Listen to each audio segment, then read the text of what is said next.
Today I'm going to tell you about a case that's been bugging me to this day. A murder that seemed obvious, but every step of the investigation hid new layers of mystery. The prime suspect had an impeccable alibi that destroyed all the evidence. But what if this was just part of a complex game? And how did one small detail turn everything upside down? This story will show that the truth is never simple. I stood in front of the doors of the art gallery where the tragedy occurred. The cold night wind blew through my coat, and the sirens of patrol cars added to the tension. Captain Reed met me at the entrance, his face sullen. "Maxfer, you're not going to like this," he began. "We've got a dead body, and it's all too weird." The gallery was empty except for us and a couple of forensics guys who were working the scene. There was a body lying in the middle of the main hall. A man in his 60s, wearing an expensive suit. His face was calm, but something about that calmness seemed unnatural. There was a broken display case on the floor, shards of glass and blood stains all around. The victim was Jonathan Carter, a well-known collector, Reed continued. He owned rare works of art and some antique documents. The murder happened a couple hours ago. I went around the crime scene looking at the evidence. There was a letter on the table, and its contents caught my eye. Richard Bailey. I read aloud the name written in the letter. Who was he? A philanthropist, an influential man in our town, Reed explained. They say he put money into the gallery for Carter. The letter didn't give details, but there was something threatening in its tone. Perhaps it was a hint of conflict. Any suspicions as to who might have done it? I asked. Not yet. But a lot of the evidence points to Bailey. The captain pointed to a letter and a few personal items found near the body. I knew this case would be complicated. It all seemed too theatrical, like the killer wanted us to find this evidence. The next morning I arrived at Richard Bailey's luxurious mansion. His house was more like a castle, surrounded by manicured gardens. I was greeted by the owner himself, a tall, confident man with a steady gaze and an immaculately shaven face. "Detective Maxfer," he said with cold courtesy. "To what do I owe the honor?" "The murder of Jonathan Carter." "We found a letter with your name on it," I said, watching his reaction carefully. His face remained impenetrable, though a shadow of concern flickered in his eyes. "This is ridiculous. I was at the charity reception last night, and I have dozens of witnesses who will attest to that." I studied his demeanor. He seemed absolutely certain of his untouchability. But confidence is often a cover. "May I ask what was your relationship with Carter?" I continued. "A business relationship," he answered briefly. "I financed his gallery." "Yes, we had our disagreements, but they didn't cost me my reputation." His words sounded logical, but something was wrong. My intuition told me he was hiding something. When I checked his alibi, I found out he was actually at the reception at the time of the murder. Cameras, witnesses, even the host, all corroborated his story. But if he couldn't have been physically present in the gallery, who left the letter with his name on it? Back at the station, I tried to figure out how it all connected.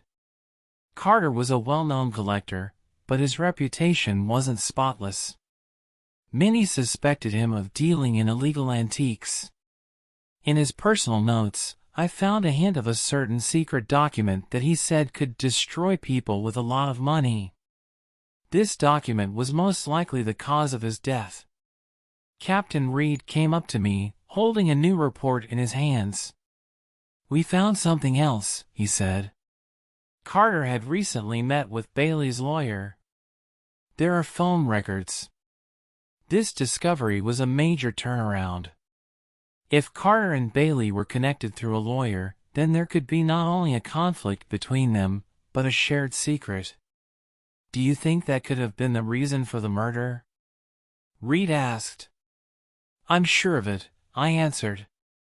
But even with that assumption, we had no direct evidence against Bailey. His alibi was impeccable, and it seemed that no one could refute it. The next morning, as I sat in my office going over my notes on Carter, there was a knock on the door. It was Captain Reed. He looked worried. Maxfer, we have a new witness, he said, nodding toward the hallway. I got up and followed. In the interrogation room sat a woman in her 40s. Her face was pale and her eyes were intense.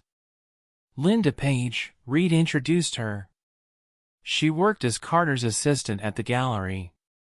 Claims to know something important. I sat across from her and tried to speak softly. Linda, thank you for coming.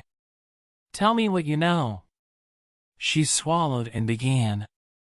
In recent weeks, Mr. Carter had been saying that someone was following him.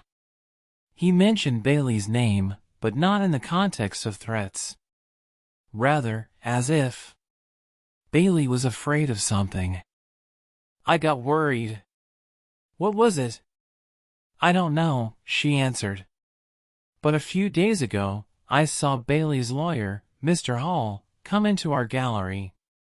They were arguing about something, and then Carter said, "This is the end for all of them." Her words were like a clue. If Bailey's lawyer really did come by, then maybe he could have left something behind. Thank you, Linda. You've been very helpful, I said as I stood up. After she left, I called the lab. Check everything we found in the gallery. Especially the prints on the letter. I need to know who left it. I decided to visit Mr. Hall, Bailey's attorney. His office was in the business district, among tall glass buildings. He met me in his office, spacious and impeccably organized, just like Hall himself. Detective Maxfer, he began with a strained smile. What can I do for you? Did you have much contact with Jonathan Carter? I asked, sitting down across from him. Hall smiled demurely. We saw each other a few times. Mostly on business matters. Like what? His dealings with antiques. Sometimes he needed legal help, Hall answered, clearly avoiding unnecessary details. Then why were you at the gallery a few days before he died? I asked, watching his reaction. His smile disappeared. It was a routine visit.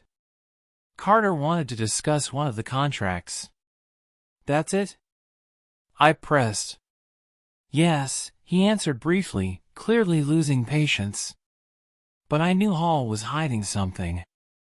His nervousness and his attempts to end the conversation spoke for themselves. Before I left him my card. If you think of anything important, let me know, I said, looking him straight in the eye. Back at the station, I got a call from the lab. Maxfer, we have the results of the letter analysis, said the technician. The prints belong to Mr. Hall. It was just what I needed. Now I had a lead linking the lawyer to the crime scene.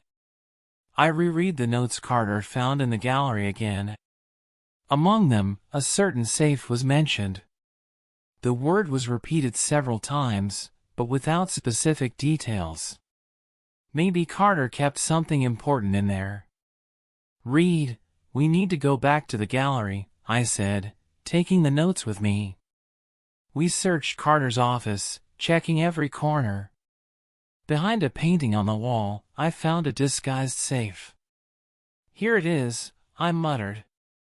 After a brief manipulation of the lock, the safe opened.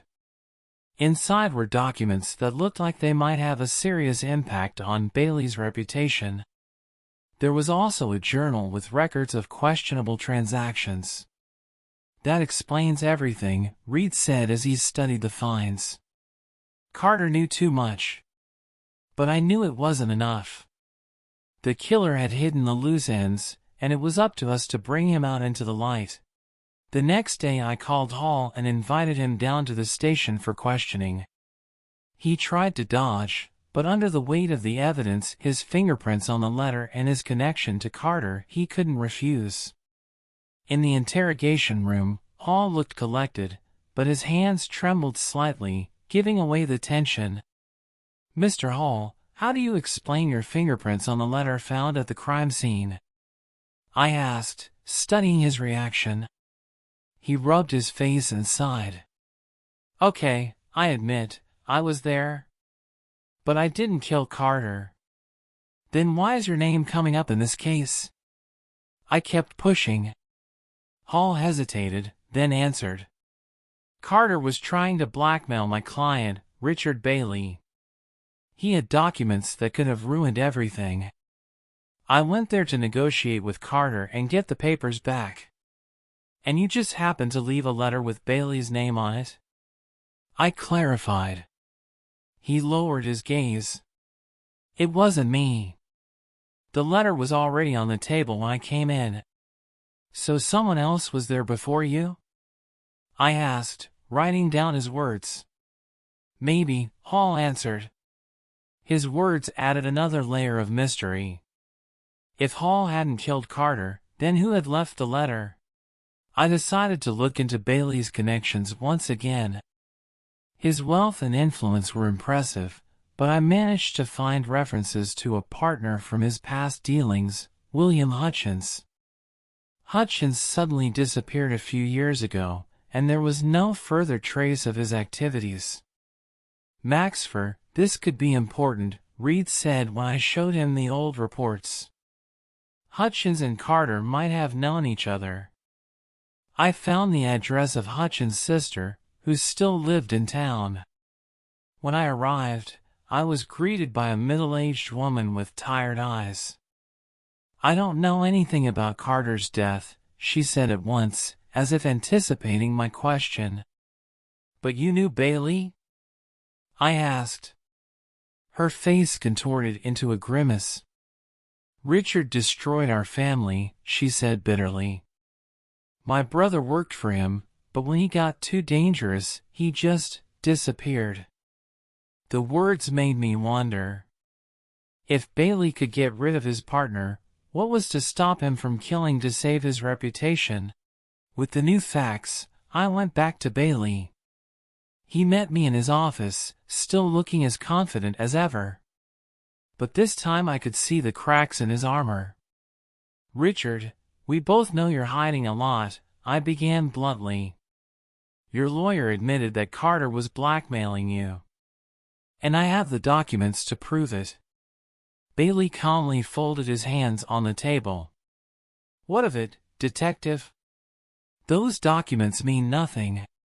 "What about Hutchins?"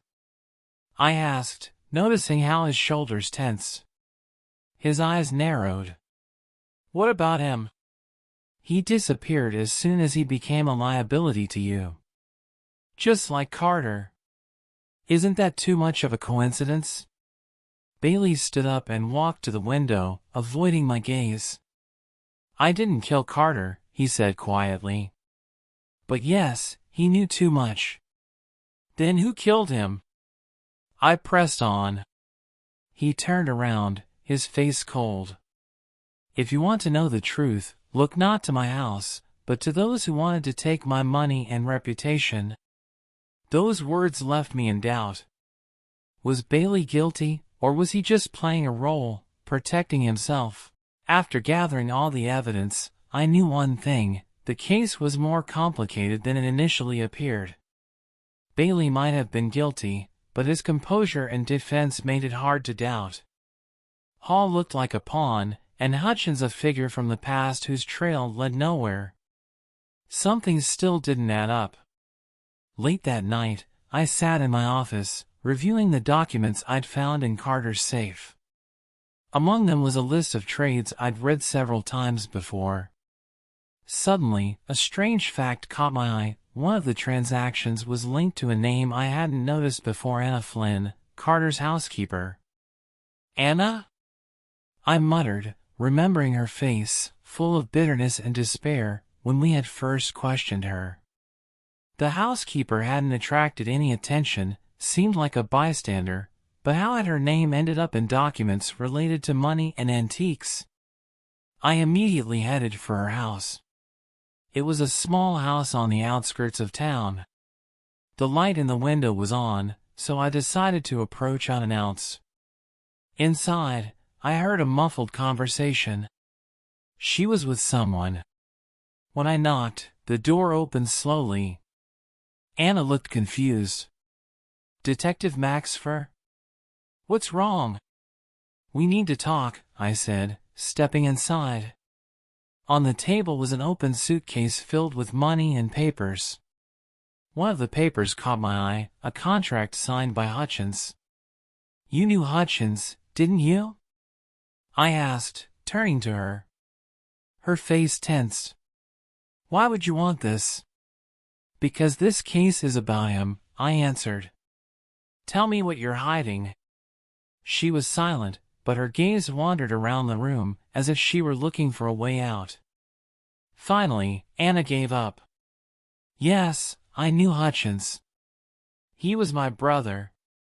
That detail explained everything. Hutchins worked for Bailey, and Anna had broken into Carter's house to avenge her brother.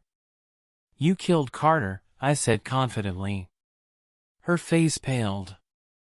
"No, I just wanted to get the papers that could have destroyed Bailey. But when I got there, he was already dead." "Then who?" I asked. And then I heard a noise from behind me.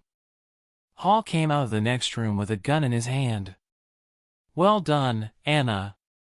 "You blew it," he said coldly. Hall had used Anna to get to Carter and destroy the documents. He knew she was connected to Hutchins and had set her up to create a distraction. "But why?"